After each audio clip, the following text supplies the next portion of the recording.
there's been this unrelenting voice in my head. We all have this voice. A lot of times that voice guides us into comfort. But I have this other voice I heard my whole life saying, hey, motherfucker, what are you doing? We got to go over here where nobody's at. That's where victory's at. Life is one big psychological warfare that you play on yourself. You play on yourself, man. The most important conversation I ever had is with myself. And the shit I was telling myself was so f***ed up, it was so wrong, it was so misguided. And other people start to write that dialogue for you also. And it starts to be what you say to yourself every single day. And I started creating a whole nother warfare, a whole nother battle started becoming. I was like, oh, hang on a second, Goggins. You have these tools. You have these tools. Your life was basically the perfect grounds for training for where you need to go in your life. All the beatings, all the bullying, all the, you going through learning disabilities, all the struggles. It was the absolute perfect training ground for you to go to where you need to go. And that's how I started looking at my life versus woe is me, poopy pants, kick a rock down the street mentality. It was, nah, God just hooked you right the up.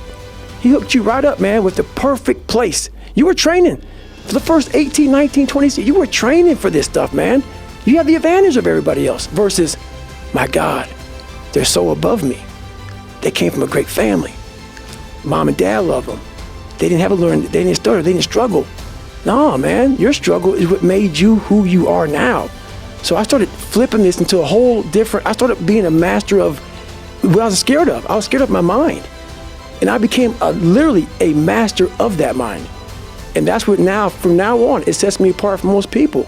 I started diving into that. I didn't care about losing weight. I didn't care about being the fastest person. I wasn't making the Olympics. I wasn't going to pros. I could barely read and write when I was in a junior in high school. I wasn't going anywhere. I saw working out as a way for me to build calluses on my mind. I had to callus over the victim's mentality. So I watched these movies. I talked about Rocky last time I was on here. I always equated training to mental toughening.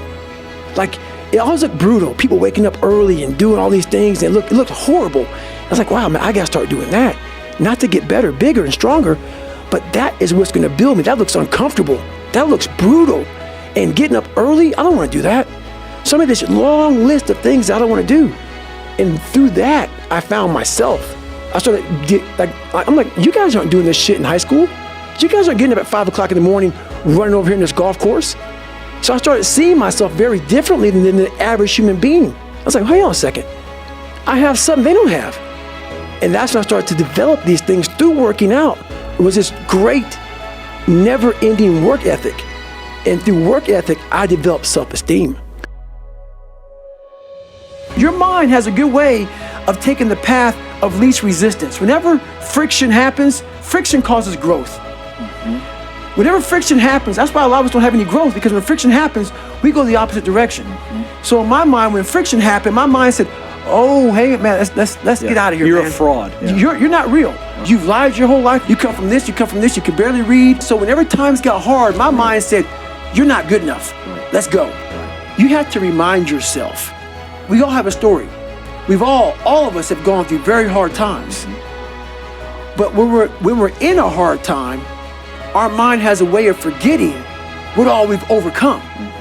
I have a way of taking 1 second when I want to quit and saying, okay, you endured this. So I look at my life and how I came up as the ultimate training ground. Versus most people look at it as, why? Woe is me. God, why? Right, exactly. Why? Right. I had to flip this upside down and say, hang on a second. God was training me to be one of the baddest men on the planet Earth. Absolutely right. So the first thing is, that's the first big problem right there. You have put a lot of people above you. Yeah. Put no one above you. I put God above me. Besides that, there's no one better than me. If you're playing Roger Federer, okay?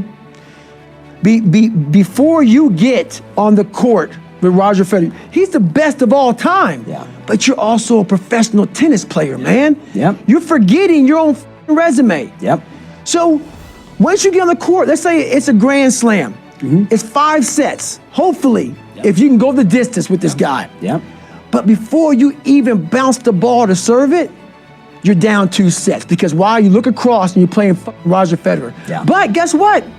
You hit a good shot on Roger Federer in the third set, and you realize, I can play with this mother, but it's too late. Yeah. You gave up 2 sets before you got on the court. You gotta stop giving up 2 sets before the game begins. I learned that real quick. I saw these Navy SEALs before I became one. My God, they're better than me. Yeah. They're better than me. I gave up 100 sets. I had to work up to realize these are human beings. Yeah. With the same shit I have. Yeah, there's some people who run faster, swim better, but mentality is mentality. You're not gonna outwork me, so I'm gonna catch up somewhere. We gotta go back. The only way we can go forward is to go all the way back. And that's very scary to do for everybody. Yeah. Because the only way you're gonna fix yourself is to go all the way back. To the beginning, to your childhood, because that's where everything starts. My God, like my marriage is messed up, this is messed up. You have to go back to fix all your problems.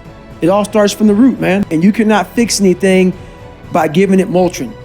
You have a jacked up knee, the swelling may go down, but it's still jacked up in there. You gotta get it fixed. You gotta fix the knee. All those pills do, so pretty much, is just let the swelling go down. And you can live a little longer, but you're not fixing the problem. So one big thing is the accountability mirror. You have to start with yourself. So what happened in my life was we start to get, I call it like the rucksack. A rucksack is a pack that you carry in the military, and you put all your stuff in it. Your radios, your food, your water, all that stuff you have to carry in the military. That's your rucksack. It's the backpack, pretty much. As you're growing up, we all have a backpack. Most of ours, hopefully, is empty, and what we put in it is all the crap we go through in life. That's what is in the backpack for the civilians, and we carry it around with us. So what you have to start doing is realizing that no matter where you're at in life, I got called nigger a lot. My dad abused me, learning disability, stutters, immaturity, insecurities, self-doubt, so much crap on top of me.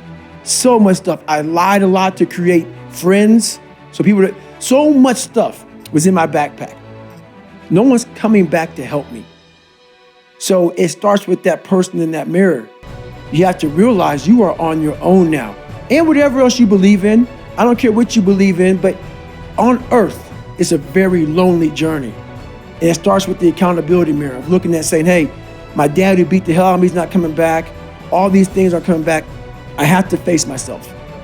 And you have to own all those things that people may have done to you. Now it's yours. You got to own it. And it's yours now to fix the problems that people did to you. It makes no sense. It's not fair. I get it. But if you live in that woe is me mentality of guess what? My dad did this to me. My mom did this to me. People who bully did this to me. You're gonna always live right there. You have to figure out ways to move forward because you're not coming back. And it starts with the mirror.